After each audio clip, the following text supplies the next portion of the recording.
بسم اللہ الرحمن الرحیم۔ امام غزالی رحمۃ اللہ علیہ کی کچھ کتابوں کا ذکر ہو رہا تھا، جس میں یہ کہ انہوں نے رد وہ جو تحریکیں چل رہی تھی، رد فلاسفہ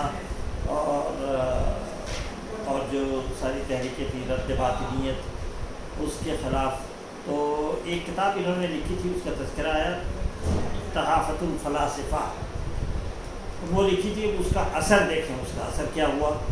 تحافت الفلاسفہ کا اثر، فلسفہ پہ یہ دلیرانہ تنقید اور کسی حد تک تحقیر علم کلام کی تاریخ میں ایک نئے دور کا آغاز تھا، جس کا صحرا امام غزالی رحمۃ اللہ علیہ کے سر ہے۔ بعد میں شیخ الاسلام ابن تیمیہ رحمۃ اللہ علیہ نے اس کی تکمیل کی اور فلسفہ اور منطق کی لاش کی تشریح، پوسٹ مارٹم کا فرض انجام دیا۔ فلسفہ کی جراحی کے اس سلسلے کا آغاز امام غزالی رحمۃ اللہ علیہ کی تصنیفات سے ہوتا ہے۔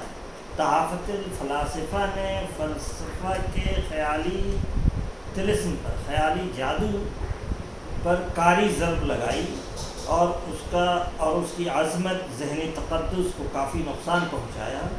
اس کتاب کی تصنیف نے فلسفہ کے حلقوں میں ایک اضطراب اور غم و غصہ پیدا کر دیا، مگر 100 برس تک اس کے جواب میں کوئی شایع نشان کتاب تصنیف نہیں ہوئی، یہاں تک کہ 6 صدی ہجری کے آخر میں فلسفہ کے مشہور پرجوش وکیل اور ارسطو کے حلقہ بگوش ابن رشد 595 ہجری میں تحافت الاتحاف لکھی۔ تحافت التحاف کے نام سے اس کا جواب لکھا۔ علماء مغرب کہتے ہیں کہ اگر ابن رشد فلسفے کی حمایت کے لیے نہ کھڑا ہو جاتا تو فلسفہ غزالی کے حملوں سے نیم جان ہو چکا تھا، آدھی جان بس ہو چکا تھا۔ ابن رشد کی حمایت نے اس کو 100 برس تک کے لیے پھر زندگی عطا کی۔ تو یہ تو فلاسفہ پہ حملہ تھا ان کا۔ اب باطنیت پہ حملہ کیا تھا؟ باطنیت پر حملہ، فلسفے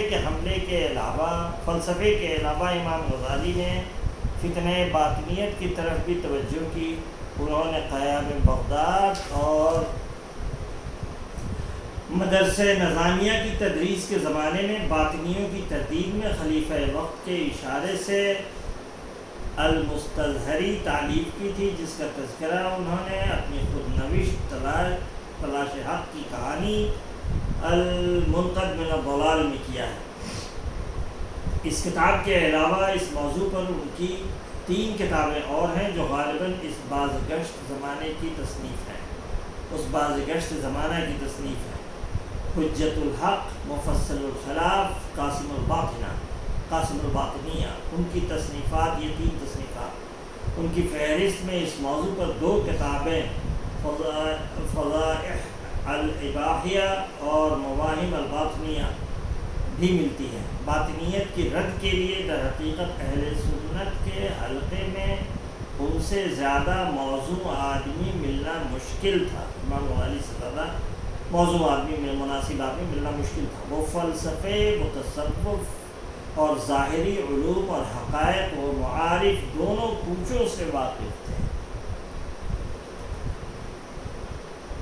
ظاہری اور باطنی دونوں علوم سے واقف تھے، اس لیے ان سے اچھا اس موضوع پہ کوئی بات نہیں کر سکتا تھا، کوئی لکھ نہیں سکتا تھا، اور باطنیہ کے اسرار فروشی اور ان کی عقلی سازش کا آسانی سے پردہ فاش کر سکتے تھے۔ باطنیہ کا بڑا حربہ فلسفہ اور اس کی اصطلاحات تھی، اس لیے امام غزالی رحمۃ اللہ علیہ جیسا جامع شخص اور اقلیات کا مبصر ان کی تردید کا کام کر سکتا تھا۔ چنانچہ اس کام کو انہوں نے بخوبی انجام دیا اور ان کو علمی طور پر بے وقت اور بے اثر بنا دیا۔ زندگی اور معاشرت کا اسلامی جائزہ۔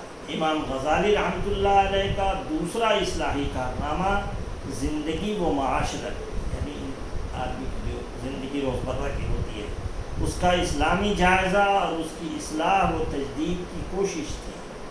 ان کی اس کوشش کا نمونہ اور کامیاب نتیجہ ان کی زندہ جاوید تصنیف احیاء علوم الدین ہے۔ احیاء علوم الدین، اب یہ کتاب احیاء علوم الدین تاریخ اسلام میں جن چند کتابوں نے مسلمانوں کے دل و دماغ اور ان کی زندگی پر سب سے زیادہ اثر ڈالا ہے اور جن سے اسلامی حلقے طویل عرصے تک متاثر رہے، ان میں احیاء علوم الدین کو ممتاز مقام حاصل ہے۔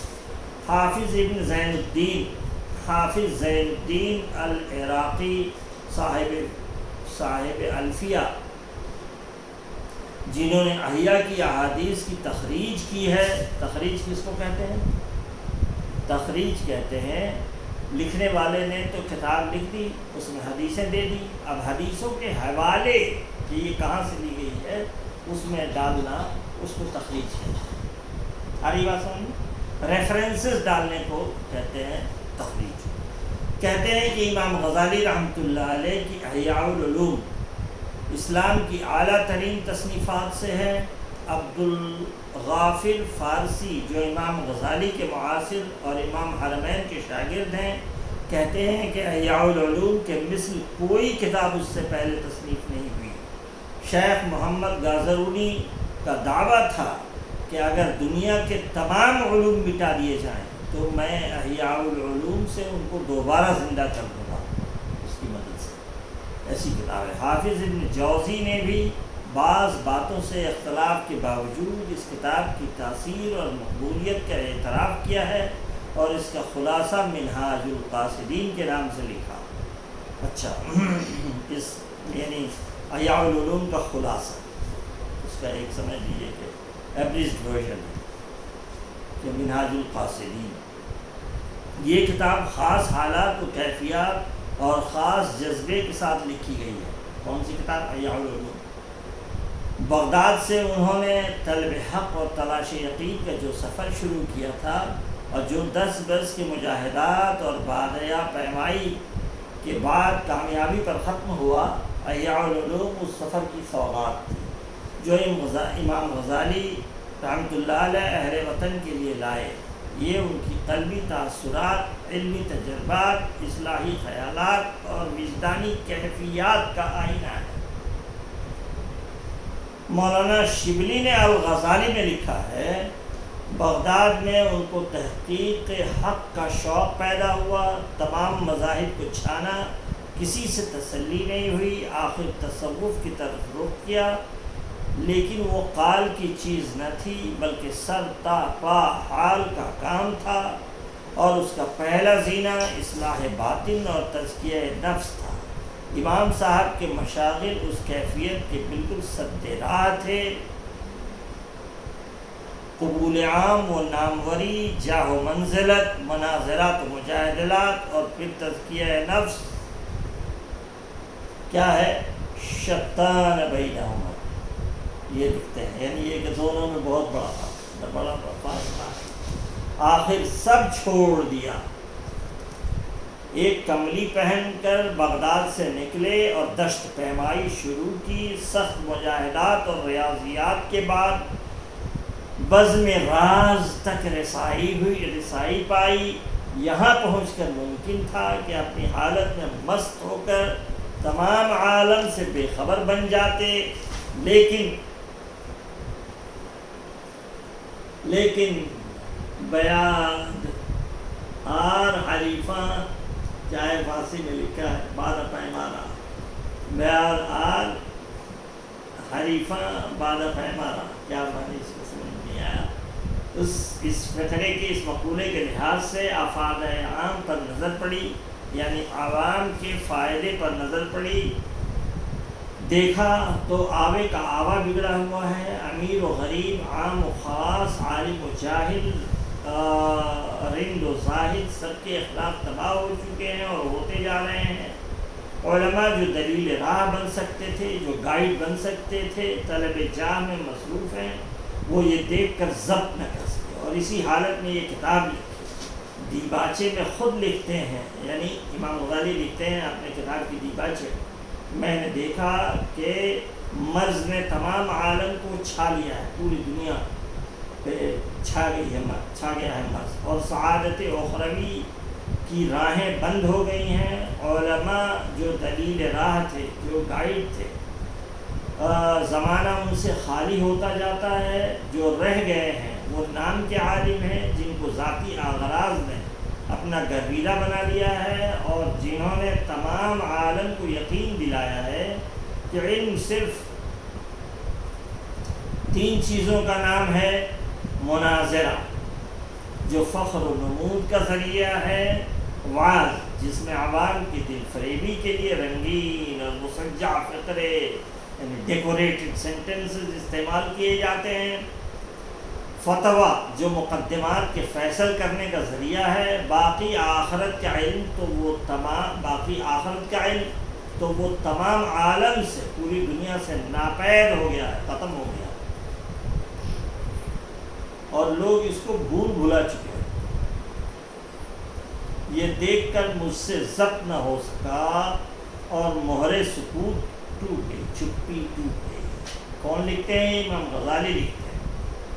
یہ وجہ بنی ان کے خلوت سے جلوت میں آنے کی، دوبارہ یعنی وہ عوام میں گھس کر دین کا کام کرتے ہیں۔ اب کیا کر رہے ہیں یہ؟ تنقید و احتساب۔ کتاب کی تالیف سے جو اصلاح و تربیت امام غزالی کے پیش نظر تھی، اس کے لیے آمادگی اور شوق اور اپنی اور اپنے ماحول کی اصلاح کا تقاضا پیدا کرنے کے لیے ضروری تھا کہ ان کمزوریوں اور خرابیوں کی نشاندہی کی جائے جو علمی اور دینی حلقوں اور مسلم معاشرے میں بالعموم پھیلی ہوئی تھی۔ نیز اس حقیقت کو آشکارا کیا جائے کہ نفس و شیطان نے کس طرح سے مختلف طبقوں کو فریب دے رکھا ہے، دھوکہ دے رکھا ہے۔ دینی مفاہیم، دین کو سمجھنا اور سمجھانا، دینی مفاہیم و حقائق کس طرح تبدیل ہو گئے ہیں، دین کی سمجھداری میں کیا تبدیلی پیدا ہو گئی ہے، لوگ کتنا ٹیڑھا اس میں سمجھنے لگے ہیں، اور اس کو کیسا ٹیڑھا صحیح راہ سے ہٹ کر کے اس کو بتانے لگے ہیں۔ لوگ حقائق و مقاصد سے ہٹ کر ظاہر و اشکال و رسوم میں کس طرح گرفتار ہیں، اور مقصد اصلی سعادت اخروی اور رضائے الہی سے کس طرح غافل ہیں، اس کے لیے انہوں نے اپنے زمانے کی زندگی اور معاصر سوسائٹی کا پورا جائزہ لیا، اپنے کانٹمپریری جو سوسائٹی تھی اس کا پورا جائزہ لیا، اور اس کی بے لاگ تنقید کی، وداؤٹ اینی بائس، اس کی تنقید کی، اور ہر طبقے کے امراض و مغالطوں کو صفائی کے ساتھ بیان کیا، مقاصد اور وسائل و آلات میں فرق کیا، علوم دنیاوی اور علوم دینی، اور پھر علوم محمودہ اور علوم مذمومہ، فرض اور فرض کفایہ کی تقسیم کی، وقت کے فریضہ اور اصلی کام کی طرف توجہ دلائی، اہل دولت اور اغنیاء کی کوتاہیوں، مالداروں کی کوتاہیوں اور ان کی مخصوص بیماریوں کو کھول کر بیان کیا، سلاطین اور حکام یعنی بادشاہ اور جو لوگ حکومت کے بڑے لوگ، ان پر جرأت کے ساتھ، ہمت کے ساتھ تنقید کی، اور ان کے جبر و ظلم اور خلاف شرع اعمال و قوانین کی مذمت کی، اور اس کے علاوہ جمہور و عوام کے امراض، general common people, common masses کے امراض، اور ان کے مختلف طبقوں اور مقامات کے منکرات، ان کے اندر جو غلط چیزیں تھیں ان کو، منکرات و مذموم عادات، غلط عادات اور مخالف دین رسوم بدعات کی تفصیل کی، اور اس طرح یہ کتاب اسلام میں پہلی مفصل و مدلل کتاب ہے جس میں پوری زندگی اور بگڑے ہوئے اسلامی معاشرے کا قوت کے ساتھ احتساب کیا گیا، اسسمنٹ کیا گیا، اور اخلاقی بیماریوں کے عوارض، اخلاقی بیماریوں کے سمٹمز اور اس کے اسباب یعنی ریزنز اور ان کا طریق علاج بھی بتلایا گیا۔